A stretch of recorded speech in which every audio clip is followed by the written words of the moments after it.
Hi, my name's Carl, and I've never been much of a ladies' man. But with Josie, things were different. She was the girl I intended to marry.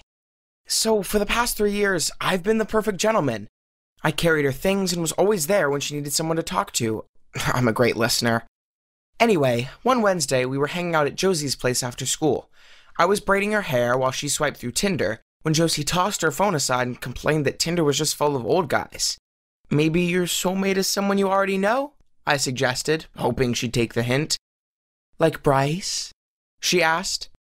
What? That TikToker who makes fun of disabled kids? I replied, trying my best not to look jealous. I warned her that a guy like that would just break her heart. But she didn't take any notice.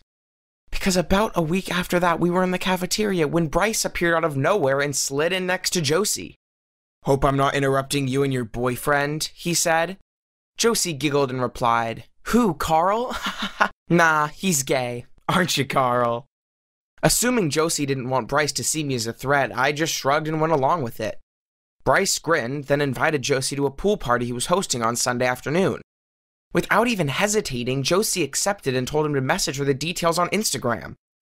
After Bryce left, I thought about setting the record straight and making a move on Josie before anything happened with her and Bryce, but I'd already invested too much time to risk suddenly making things weird between us, so I didn't say anything. However, that Saturday I got a text from Josie. She said she needed a new swimsuit for Bryce's party and asked if I wanted to go to the mall with her. Next thing I knew, we were in the fitting rooms, and my crush was getting changed, right in front of me. And, oh my, they were perfect. Hand me that yellow one, will ya? Josie said.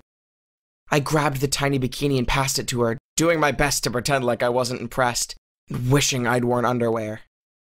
Right then and there, I wanted to tell her how I felt, but since she'd just shown me her goodies, I figured I was already a step ahead of Bryce, so there was no need to rush things.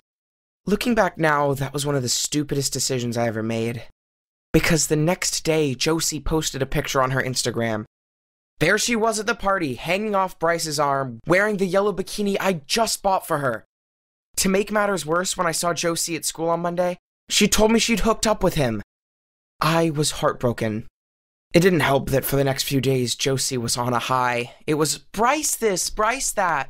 Bryce said he'll text me. Except he never did, and he totally ignored her at school. It was a full week before Josie realized that she'd been pumped and dumped. She rang me one night, in tears, asking if I'd go over and comfort her. Finally, my time had come! While Josie cried into my chest, I stroked her hair and told her what a beautiful girl she was. After she had let it all out, I took a deep breath, confessed how much I loved her, and asked if she'd be my girlfriend. Josie lifted her head, looked me straight in the eyes, and said, Ew! You shouldn't pretend to be straight just to make me feel better. I tried to laugh it off, as if I'd been joking, but I went home that night feeling like such an idiot. 3 years of hard work, only to find out that, for some reason, my crush seriously thinks I'm gay.